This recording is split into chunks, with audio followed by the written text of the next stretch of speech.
Ohio Republican Congressman Jim Jordan speaking out on speaking out about the Durham report, the erasing of several cell phones by Robert Mueller's team, and Big Ten football. John Hines, a busy man on the Hill today, spoke with Jim Jordan.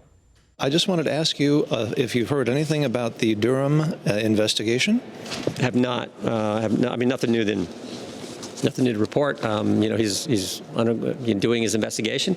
Not sure when we'll get a report or if there'll be a report or how they're going to handle it. What we do know is all the wrongdoing that took place in the Obama-Biden Justice Department and FBI. And what we do know is what Senator Johnson's doing, which is trying to bring these people in and get some more answers for the American people so the American people get the truth.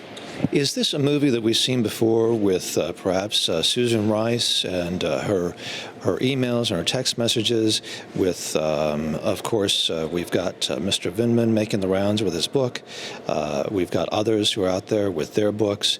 Is this part of a routine that maybe we have seen before? Yeah, I mean, they all seem to do it. I think it's important to remember what, through the leadership and work of Rick Grinnell, that there was never a basis to start the investigation in the first place. And that's not me talking, that's them talking. Rick Grinnell released the transcripts from when Brennan and Rice and Yates and all these individuals were under oath answering questions, and you got a totally different story from these individuals than what you heard them say on CNN and MSNBC. Particularly, Clapper said there was never any basis. I never saw any collusion or coordination between the Trump campaign and Russia, but they launched the investigation anyway, and they continued to go after this president. And once they weren't successful in stopping President Trump from winning the election, they then had to say, we're going to go after his administration, and we got to cover up what we did. And that's why they went so hard after Michael Flynn. Because between Election Day and Inauguration Day, Michael Flynn's name was unmasked 49 times by 38 separate people, including 6 people at Treasury. What are 6 people at Treasury doing unmasking Michael Flynn's name? They were out to get Flynn, and we know that based on the notes from Bill Priestap, Peter Strzok's boss. Bill Priestap said, what's our goal? To get him fired, to get him to lie so we can prosecute him? They did all that to Flynn. And even though the agents who interviewed him said, we didn't think he lied at all, we didn't think he did anything wrong, we were ready to drop the case, they said, no, you can't drop the case, you got to go after him. So that's how bad it was, and that's why Senator Johnson is so focused on getting the truth to the American people. Also, there's recently revelations that members of the investigation, the Mueller investigation, their phones were, I guess, erased. How does that happen, and is that something which is illegal, do you think? I mean, it's Shazam. We all forgot our passwords on the same day at the same time. I mean, it's ridiculous.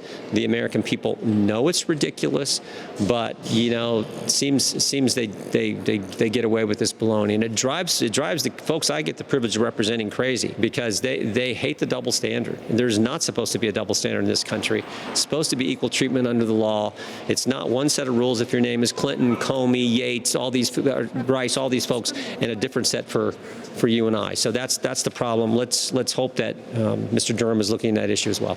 A little different subject. What do your constituents say about football season? Big Ten, Pac-10?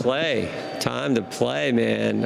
All the rumors are good that the presidents of the 14 Big Ten institutions, at least a majority, I think, are going to vote in favor of let the guys play, man. So yeah, we need football all across the Midwest. So let's hope it happens. I think it's going to. That's what we're hearing, but we'll wait for the final word. Do you think this is a result of the president getting out there and making a big deal of this? Of course.